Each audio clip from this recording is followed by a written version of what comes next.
vale a pena.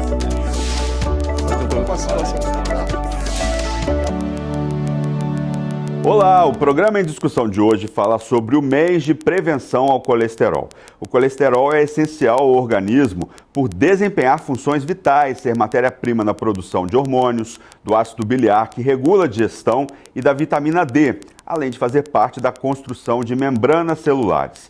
Mas em excesso pode ser prejudicial. Quase metade da população brasileira passa por esse problema. 4 a cada 10 adultos estão com nível alto de colesterol. E esse aumento do colesterol pode causar problemas cardíacos sérios.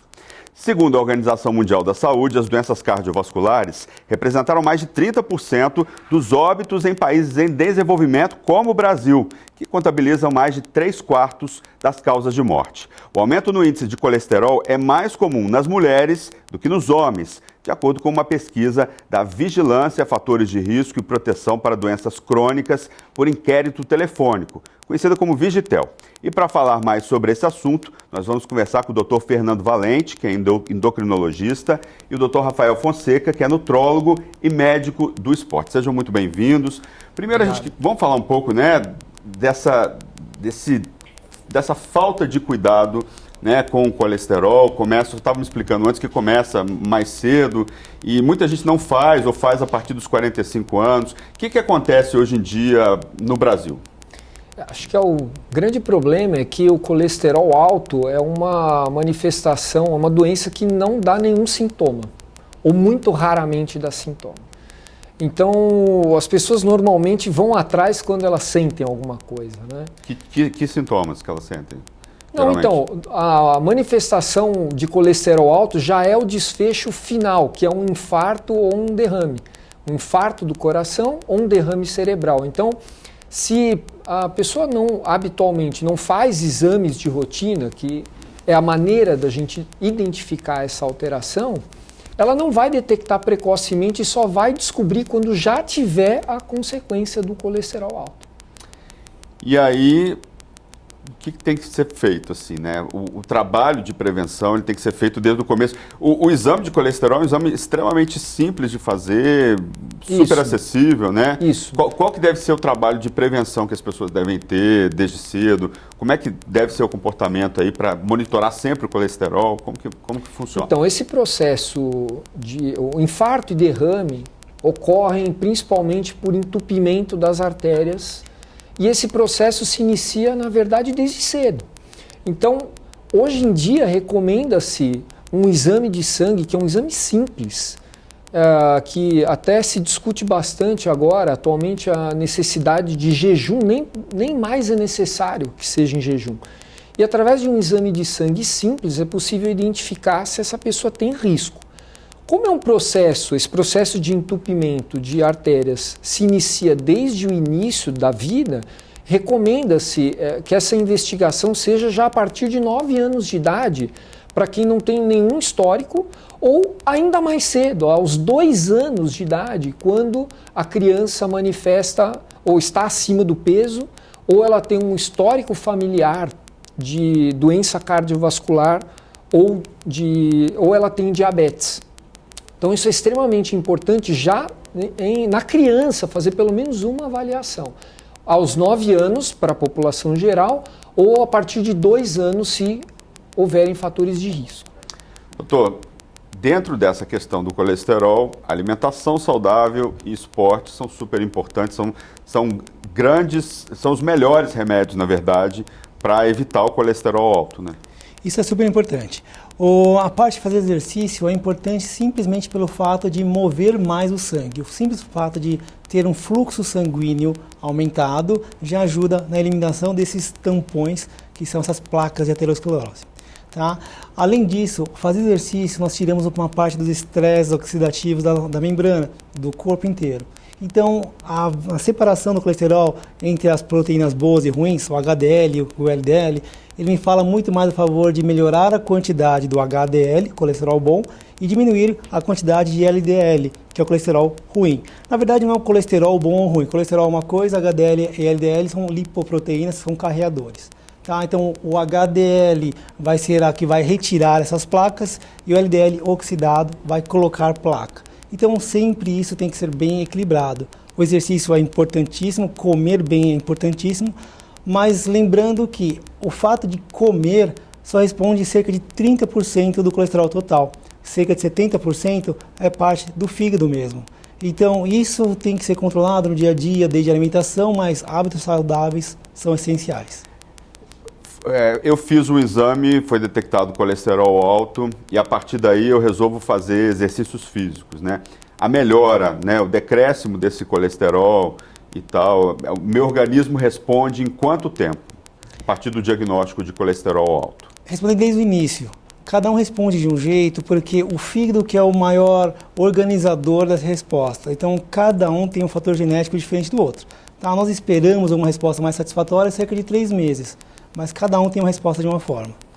Tá certo. Doutor, estava falando no começo que as mulheres sofrem mais com o colesterol alto do que os homens. Por quê e quais são fatores que potencializam isso nas mulheres? Bom, possivelmente tem uma correlação aí com os níveis de estrógeno, progesterona, mas eu acho que vale a pena colocar também que isso, alteração de colesterol e triglicérides, elas têm correlação, principalmente triglicérides, né? Tem correlação com o peso corporal, né? Então, depois de uma certa idade, após a menopausa, por exemplo, a mulher tende a acumular mais gordura na região abdominal e isso pode se refletir num aumento de triglicérides e na diminuição dessa partícula boa do colesterol, o HDL. Então, talvez seja esse um dos componentes aí que explique, mas eu acho que é importante frisar que ninguém está livre disso. Vale a pena dizer também que, como o Rafael já colocou, a alteração de colesterol, quer dizer, 30% disso depende de estilo de vida. Então, se a pessoa tem uma genética para produzir muito colesterol pelo fígado, mesmo ela tendo um peso corporal normal, ela pode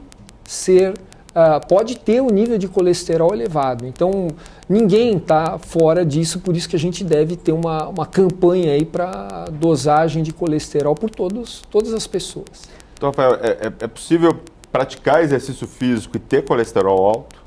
Colesterol alto, existe um certo mito. O alto ou baixo não é tão importante. O importante é muito mais a relação. Tá? Isso, como fala agora há pouco pelo Dr. Fernando, as pessoas têm estilos de vida diferentes. Então, às vezes tem um colesterol alto, mas o equilíbrio entre o HDL e o LDL bem adequado. Então, hoje é muito personalizada essa resposta. Tá? Então, não tem uma taxa de uma pessoa só. Tem alguns índices que podem ser usados no consultório que a gente consegue trabalhar melhor. Mas sim, uma pessoa que pratica exercício pode sim ter colesterol alto e tudo bem, se a correlação de HDL e LDL estiverem adequadas. Doutor Fernando, na prática do consultório, ali do dia a dia, o que o senhor vê em relação ao colesterol alto? Quais são as principais queixas dos pacientes? Quais são os principais problemas? O que os exames geralmente detectam? Faixa etária? Estou fazendo uma pergunta bem ampla para o senhor falar mesmo aí a prática do consultório. Normalmente, essa manifestação é descoberta nos exames laboratoriais sem nenhuma queixa clínica. O paciente não vem trazendo, olha, eu sinto isso, eu sinto aquilo. É um achado de exame, tá? No colesterol, nos triglicérides, que a gente faz esse diagnóstico através do exame de sangue simples que nós estávamos conversando antes. Né? Então, para identificar é preciso fazer essa medição.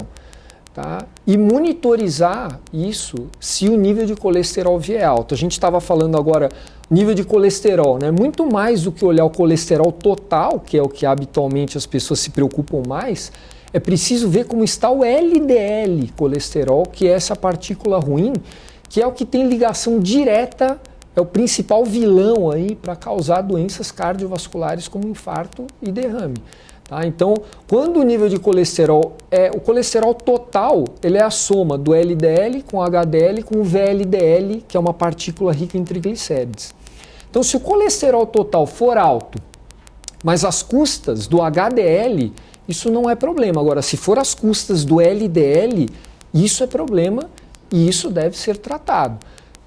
E aí o tratamento envolve a mudança de estilo de vida, uma alimentação saudável, a prática de atividade física, o controle de peso, mas eu acho que é importante frisar que se o nível de LDL dessa pessoa estiver muito distante da onde ele tem que estar, provavelmente essa pessoa vai precisar também de tratamento farmacológico, de medicamento. Isso, logicamente, não dispensa a necessidade de fazer uma melhora da alimentação, a prática de exercício e controle de peso, mas por vezes, acho que até é bom frisar isso, porque a pessoa pode se sentir um pouco frustrada de não conseguir baixar tanto o colesterol, mas é só 30% do LDL.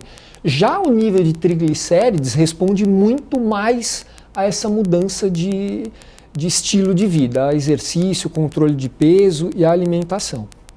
As pessoas se surpreendem no consultório quando descobrem que tem esse problema? Muitas vezes sim, porque muitas vezes são pessoas que adotam, já têm um estilo de vida saudável, que não tem uma alimentação ruim. Então, muitas das vezes é uma surpresa para a pessoa saber que tem níveis elevados de colesterol. A predisposição genética aí, ela é importante? Essa é uma coisa muito importante, tá? Tanto que,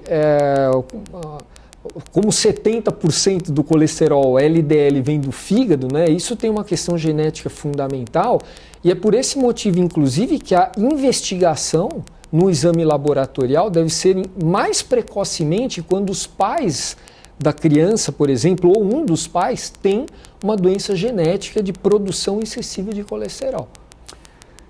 Então, Rafael, falando de alimentação, você estava falando que era 30%, né, desse total, a importância da alimentação, mas vamos falar de alimentos que ajudam no combate ao colesterol alto. Assim. O que a gente deve comer para ajudar a diminuir o nível do colesterol no sangue, o que é adequado, que tipo de alimentação, o que comer, alimentação durante o dia todo, comer menos horas e tal. Eu queria que o senhor desse um panorama dessa história. Tá. Existem algumas formas aí alimentares para a gente poder trabalhar um pouquinho melhor, mas basicamente, pensando em larga escala, vamos tirar principalmente os embutidos. Né? Os embutidos são grandes vilões aí. Né? Que estão cheios de sal, né, doutor? Que estão cheios de sal, de condimentos pobres em macro e micronutrientes, são coisas que não são tão legais. Salsicha, salame, essas coisas embutidas não são tão legais aí para o colesterol. Então vamos tentar tirar isso de vez. Até presunto também? Presunto também, com certeza. Iogurte também é horrível para colesterol, então tem algumas coisas bem complicadas. E derivados também do iogurte, queijo? Dependendo de qual, sim. Então, quanto menos trabalhado for o produto, melhor, né? Então, quanto menos processos envolvidos, melhor. Tá? Então, tudo que for muito mais processado é pior. Ou seja, não coma alimentos industrializados. Isso. Esse é o mal da nossa sociedade. É o grande mal da sociedade. Que é o tal do junk food, ou comidas rápidas aí, que nós temos mais praticidade de pegar e comer. Fast food nem pensar para quem tem colesterol. Nem pensar, exatamente isso. Pizza pode? Tudo pode, desde que feito de forma correta. Você não precisa eliminar a pizza, não precisa eliminar o salame, não é isso. Mas tem que tirar a borda de catupiry, doutor? O ideal sim, é o ideal sim. Mas é uma coisa bem interessante. Retirar a borda da catupiry é igual retirar a borda da picanha. Tirar a gordurinha da picanha, tá? A gordura da picanha é ruim? Claro que é ruim, mas não é o pior vilão da história, né? O pior vilão é o embutido, de fato. E óleos, manteigas, óleo de soja, azeite, manteiga, são saudáveis, não são saudáveis? Óleo é saudável desde que bem escolhido, tá? Então, pensando de parte de sementes é melhor, tá? Então, pensando em castanha, em castanha do Pará, que é ótima e que faz bem. Não for em excesso, ok. Só umas 5 por dia, isso, ok. Tá? Pensando em selênio é muito bom, pensando em ômega 3 é muito bom. Selênio tem no tomate, tem algumas leguminosas também tem selênio também, então isso é bem legal. Ômega 3 tem no peixe. Então, a parte de leguminosas são muito importantes, folhas verdes escuras são muito importantes, bagaços são importantes. Brócolis, repolho, chicória. Eu ouvi falar que brócolis é um excelente remédio para a imunidade, assim, ele ajuda? Sim, ajuda sim. Isso é bem legal. Tá. E alimentação, aquela alimentação menos espaçada, assim, comer mais em períodos de 3 em 3 horas, ou isso não tem nada a ver? Isso tem diversas linhas de pesquisa. Tem a linha do senhor, o que diz? Eu gosto de deixar o paciente comer, tá? Eu não trabalho muito com jejum intermitente, essas coisas que estão mais na moda agora tanto, não trabalho muito com isso. Parece que nem é bom, né, jejum intermitente, né? Tem gente que não gosta do jejum. Tem vários vieses aí, então tem gente que gosta e não gosta. O senhor como endocrinologista gosta do jejum intermitente, não? Eu acho que é muito complicado a gente estabelecer um padrão dietético para todo mundo. Exatamente. É importante a gente conhecer qual é o padrão daquele indivíduo. Por exemplo, essa questão de se alimentar em 3 horas, isso, como endocrinologista, eu leio muito artigo e isso já caiu por terra. Essa é uma moda agora, né? Essa não é uma necessidade obrigatória, tá? Mas, claro que vai depender do estilo de vida daquela pessoa. Né? Se a pessoa não está habituada a se alimentar de 3 em 3 horas e não come mais na próxima refeição porque não tomou lanche, eu não vou obrigar essa pessoa a fazer um lanche que às vezes é calórico e pode até resultar num ganho de peso. Tá? Então eu acho que isso que ele colocou é muito importante. Não existe um alimento proibido. Eu acho que dentro de um contexto saudável, tudo é possível desde que você tenha em mente aquilo que é saudável e que não é saudável. Aquilo que você pode comer mais frequentemente e aquilo que tem que ser uma exceção e numa quantidade limitada. Tá? De fato, a alimentação tem um impacto muito importante. Tá? Dizer qual é o alimento que a gente precisa controlar mais também passa por saber qual é o problema principal da pessoa. A alteração é de triglicérides, bom, então existe uma recomendação aí para que a gente limite principalmente os açúcares, as massas e álcool. Isso é o que mais impacta. Açúcares inclusive da fruta? Não, a fruta tem açúcar, mas a fruta tem muitos outros nutrientes saudáveis e tem fibras. E as fibras são muito importantes para controlar a glicemia, para o açúcar no sangue, né, para controlar níveis de gordura no sangue. Então a fruta é um alimento saudável apesar de ter açúcar. Tá? O açúcar simples, açúcar refinado, refrigerantes, pães, massas, farinha branca principalmente, álcool, isso é o que mais aumenta triglicérides. E triglicérides tem mais relação com peso, com gordura abdominal, do que o colesterol propriamente dito. Já se o problema for o LDL, realmente nós temos que controlar principalmente os produtos ultraprocessados e processados.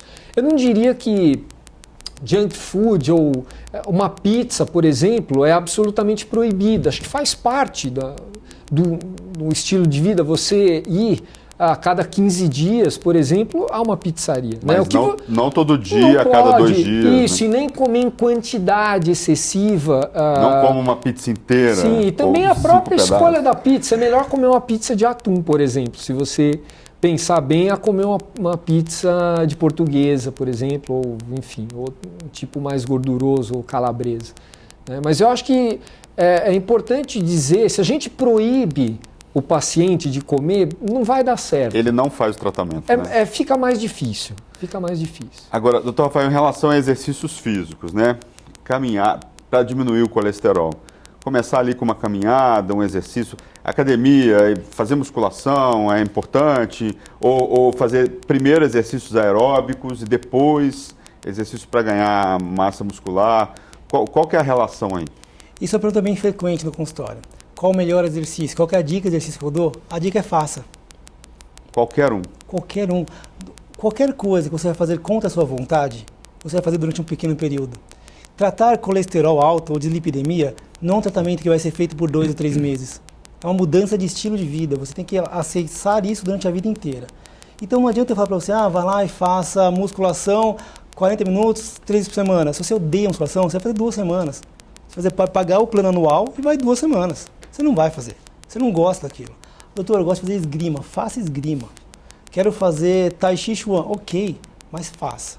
Pensando do ponto de vista de melhora do HDL, de fato, que é a parte boa, eu preciso de exercício de tipo endurance. Exercício que cause maior tempo de duração e que tenha um cansaço muscular. Tá? Entenda-se. Corrida, então. Ok. Bike. Natação, qualquer um, mas qualquer um tem uma duração legal, mas não seja uma caminhada com o telefone ou falando no WhatsApp. Tá? Então, realmente eu preciso de que tenha um gasto energético interessante, com uma queima muscular, vamos dizer assim, para que o paciente tenha essa melhor função aí de melhorar o HDL, que é o principal fator protetor para os problemas advindos do colesterol. Fernando, colesterol alto é igual diabetes, é uma doença que tem que ser acompanhada a vida inteira. Não adianta você tratar uma vez. Como que é esse acompanhamento, como que ele deve ser feito? Luciano, você tocou num ponto muito importante, porque a dislipidemia, que é o nome científico que a gente dá para a elevação de colesterol e triglicérides, é uma doença crônica. E como toda doença crônica, precisa de um tratamento crônico, mesmo que apenas com a mudança de estilo de vida crônica e, eventualmente, com o tratamento farmacológico com remédio cronicamente. Então, é muito comum a gente pegar no consultório, por exemplo, o paciente, ele vem, inicialmente ele tem uma boa resposta, ou ele passa a usar o remédio e normaliza e ele fala, bom, agora eu posso parar o meu tratamento com o remédio, né, porque meu colesterol normalizou. Pois normalizou por causa do remédio. Quando essa pessoa para o remédio, o colesterol sobe assim como esperado. O tratamento funciona, seja ele qual for, seja o remédio, seja o estilo de vida saudável. Funciona enquanto você está fazendo. Então, é realmente uma doença que precisa de um acompanhamento e um tratamento crônico, assim como diabetes, assim como hipertensão e assim como obesidade, também, que é uma coisa que é um pouco menosprezada pela sociedade e até, diria, pelos médicos, o tratamento da obesidade. É preciso um esforço contínuo em relação a isso. E esse é um problema grave, é por isso que nós temos aí, segundo a Vigitel, uma prevalência de 55% de pessoas acima do peso. Lembrando que essas outras 3 doenças que eu citei, hipertensão arterial, diabetes e alteração dos níveis de colesterol e triglicérides, são secundárias, possivelmente, ao aumento de peso. Tem alguma outra doença crônica que pode gerar um colesterol alto, assim? Muito importante você ter falado isso, porque muitas doenças crônicas podem alterar o colesterol. Por exemplo, hipotiroidismo. Então, a disfunção da tireoide, a tireoide regula o metabolismo. Se o metabolismo diminui porque a tireoide não está trabalhando bem, o colesterol sobra no corpo. Tá? Então, o hipotiroidismo, doenças renais, doenças do fígado, tá? Outros tratamentos. É importante lembrar que alguns tratamentos para pressão ou tratamento, por exemplo, com corticoide, tá? Que é frequente para outras doenças reumatológicas, pulmonares, muitas pessoas precisam usar cronicamente o corticoide. Então é preciso saber como está o resultado, aí o impacto disso tanto na glicose, quanto na pressão, quanto no colesterol. Assim como o tratamento ele deve ser contínuo a vida inteira para a pessoa que tem colesterol alto, então a prática de exercícios e a alimentação saudável também é uma coisa que a pessoa tem que ter o hábito para a vida inteira, né, doutor? Não por conta do colesterol, para a vida inteira. Tá? Então, realmente isso muda tudo, faz diferença para o corpo inteiro. Tem que ser feito. Faz parte. Você acorda de manhã e faz seus procedimentos no dia a dia, você tem que acordar e tomar conta do seu dia a dia. E como fazer, né, que eu acho que é o grande desafio de vocês no consultório, é como fazer a pessoa que não tem esse hábito tomar esse hábito. Ela tem que se envolver no tratamento e falar assim, não, eu vou assumir a minha vida agora em relação a isso e vou ter uma alimentação mais saudável. Como convencer a pessoa que teve hábitos alimentares, que come lá embutido, produtos industrializados, que não faz exercício físico? Como convencer essa pessoa a aderir a um novo estilo de vida de uma hora para outra, porque senão ela corre risco de ter um infarto, enfim, outros problemas decorrentes do colesterol alto? A maior forma de ter uma adesão adequada no paciente é devolver a responsabilidade do tratamento ao paciente. Ir ao médico, fazer uma cirurgia, receber uma receita, isso é um ato passivo. Tá? Qualquer coisa que você vai ao médico é um ato passivo. O tratamento quem faz é o paciente. Seja ele medicamentoso, seja estilo de vida, seja comida, seja qualquer outra coisa, é um ato passivo, é um ato ativo. O paciente tem que se dispor a isso. Se você for no médico só, você não vai se tratar.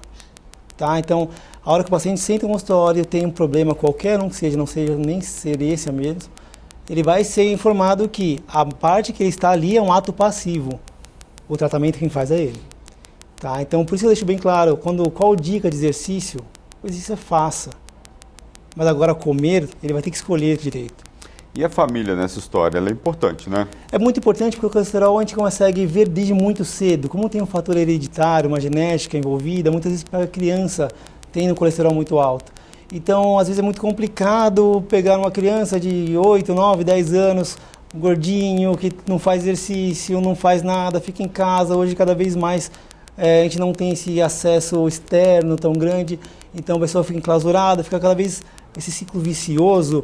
Então fica a avó querendo dar um monte de coisa condimentada, bolinho, docinho, porque quer agradar, depois chega o pai, chega fim de semana. Então isso é importantíssimo, se envolver a família inteira, entender que não vai ter sintoma até que tenha, só que a hora que tiver é bem complicado. Tá? Então não é uma doença simples, porque se você tiver mal conduzida, você pode ter um risco de morte bem importante. Tá? Então a palavra morte é impactante, mas é muito real. Tá? Ter um derrame, ter um AVC, ter uma trombose, ter uma embolia pulmonar é muito importante. Doutor Fernando, o infarto, enfim, as consequências aí do colesterol alto vêm a partir dos quantos anos? Depois dos 40 ou às vezes antes? Então, isso depende da gravidade do nível de colesterol que a pessoa tem no sangue. Então, essas pessoas que têm uma doença genética, elas costumam ter um nível muito elevado de colesterol e raramente elas podem já manifestar a partir de 30 anos um infarto. Tá? O que é o mais comum? O mais comum é depois dos 40, 45 anos, tá? Aos 50, 55, então abaixo de 55 anos para homem. Abaixo de 65 anos para mulher, a gente considera isso um evento precoce. Não deveria acontecer. Acontece por algum fator de risco relacionado a isso. Né? Então, quando a pessoa tem alguma dessas doenças crônicas que a gente conversou e não trata, esses eventos acontecem mais precocemente. Tá certo. Eu gostaria de agradecer a presença do Dr. Rafael. Nós vamos agora para um rápido intervalo. Não saia daí que a gente volta já já.